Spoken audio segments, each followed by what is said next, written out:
will the escalation in Israel-Palestinian war, or let's say Israel-Hamas war, into Israel-Hezbollah war in Lebanese territory, while Iran also has joined forces to strike Israeli military bases by firing hundreds of ballistic missiles into Israel, tells a different story about how the war in Middle East is escalating day by day. With US relentless support of Israel through diplomatic cover-up, financially and militarily through weapons and arms, United States foreign policy is no longer for creating a safe world. It's rather destabilizing the world through war. And war is the only way the United States can win against its adversaries like China, Russia, Iran, and possibly not North Korea. But they haven't assessed. They are not like Iraq, Afghanistan, Libya, or Syria. These are great powers. They have huge capacity to counteract against US aggression. They are sophisticated with nuclear weapons. And in regards to these conflicts, how the United States is going to handle a multi-front warfare, one that is going in Europe by using Ukraine as a proxy against Russia, other one could be against China, but that is far in the distant horizon, because in this day and age I think United States is heavily dependent upon China, because many of the companies and factories outsource their manufacturing in China, especially Tesla, Apple, and many others. So United States can't be guaranteed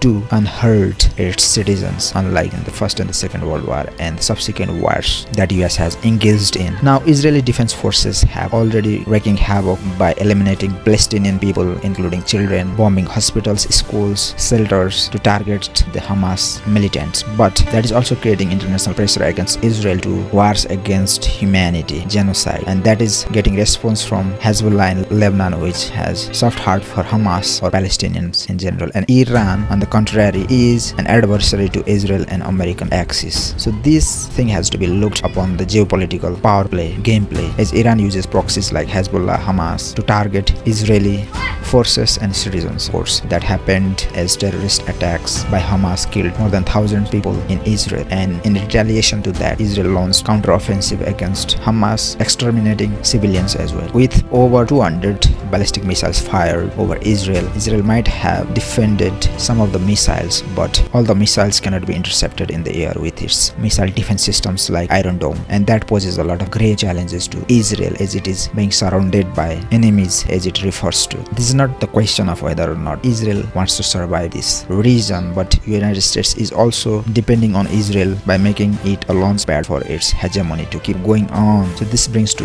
the conclusion that world is escalating into major conflict that might affect us all sooner or later. And what if that turns into a nuclear Armageddon, as Israel is nuclear powered and Iran is also vying for nuclear weapons, which might have succeeded in developing nuclear weapons of their own type.